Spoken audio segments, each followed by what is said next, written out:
I got a phone call off a friend on that morning, and he said to me, "Have you seen what the newspapers are saying about us?" And I said, "No." And he said, "Well, they're saying we were drunk, ticketless, and we robbed from the dead." And that was just a hammer blow. The paper in question, The Sun, with its own distorted version of events in which it blamed the fans under a now notorious headline.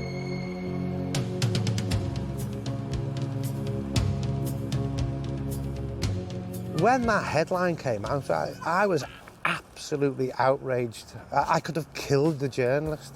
That's how annoyed I was. The headline and accompanying report prompted a boycott of The Sun across Liverpool, including among many fans of city rivals Everton. Many newsagents refused to even sell the paper. The anger and outrage back then never went away completely. The Sun remained unforgotten and unforgiven. You know, for 23 years of my life, I've been painted as a drunken, ticketless murderer. And a lot of it was to do with the lies that were printed in the Sun newspaper. I mean, the boycott of that paper in Liverpool now is stronger than it's ever been, which I think says something about the character of the people in Liverpool. Anfield, home of Liverpool FC and a place of pilgrimage for fans from around the world. Here too, the memory of Hillsborough is omnipresent.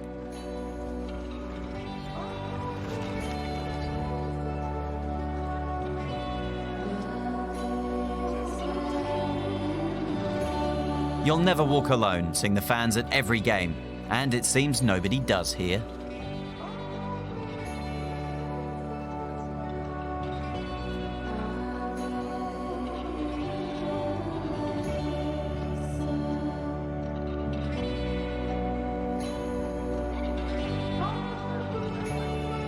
The stadium is home to one of several Hillsborough memorials.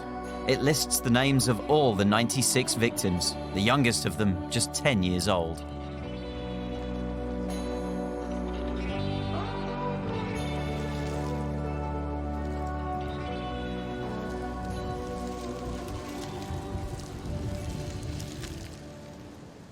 Thank you, Mr. Speaker.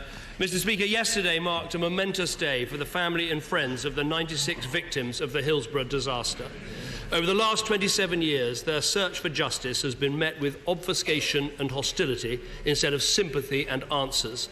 As I said to the House in 2012 about the Hillsborough Independent Panel's report, it's wrong that the families had to wait for so long and to fight so hard just to get to the truth.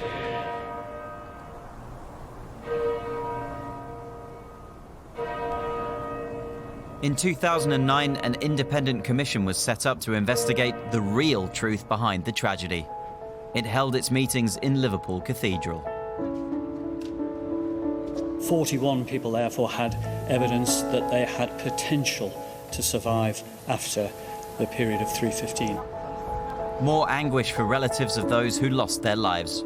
But among the findings of the independent panel's report, published in 2012, exoneration for the fans, 23 years after the event. Got the bastards.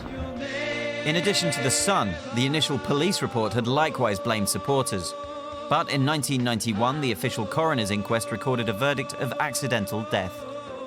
Later, families undertook a series of private prosecutions blaming the police, but to no avail. So the results of the independent panel in 2012 at least provided some sense of justice. The truth being delivered to the world by the Hillsborough Independent Panel report changed my life. Fantastic. I was definitely carrying something, some kind of weight on me that was lifted that day. Then the inquests gave some justice, because now these people are recognised to have been unlawfully killed. And the Liverpool supporters and those who were killed themselves and those who survived the pens and those who witnessed those horrific events were emphatically cleared in the inquests of any blame at all. I broke down crying.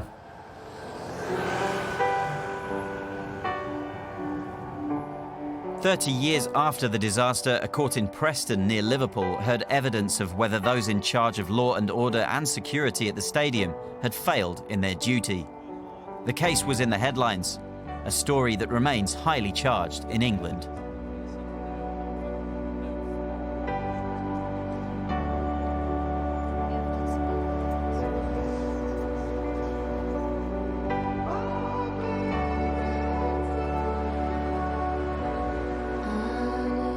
Proceedings had been attended for months by families of the deceased. Former South Yorkshire Police Chief Superintendent David Duckenfield stood accused of gross negligence manslaughter for not having done enough to ensure the security of fans. Duckenfield pleaded not guilty. The families waited for the jury's decision. After years of suffering, the verdict and its consequences would be of huge significance in their never-ending fight for justice and to have the record set straight. On the 2nd of April, almost exactly 30 years after the disaster, the trial against the police commander was concluded.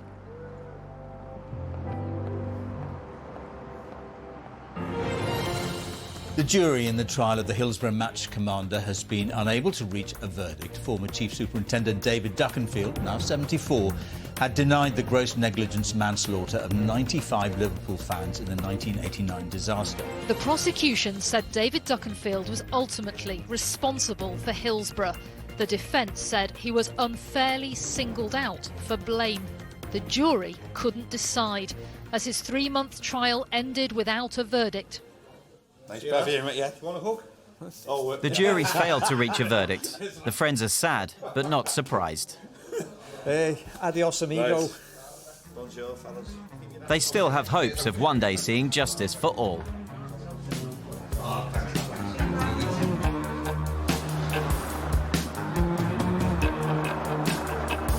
The week after the court case's conclusion, we met Richie Greaves with his son Tom outside Anfield. Hi, Ollie. Hey. We were just very disappointed. We were frustrated because we felt that the Crown Prosecution Service had an open goal. So for it to be returned as the jury couldn't make a decision was deeply frustrating.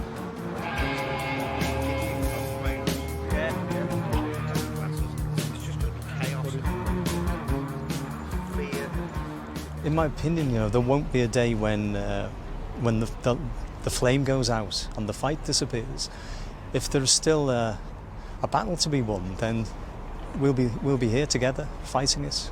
That's the message. Liverpool is it's a bit of a militant city, a socialist city, and they don't like being told what to do. Liverpool's a one-off, and yeah, they did pick on the wrong city. You go back to head or come back here?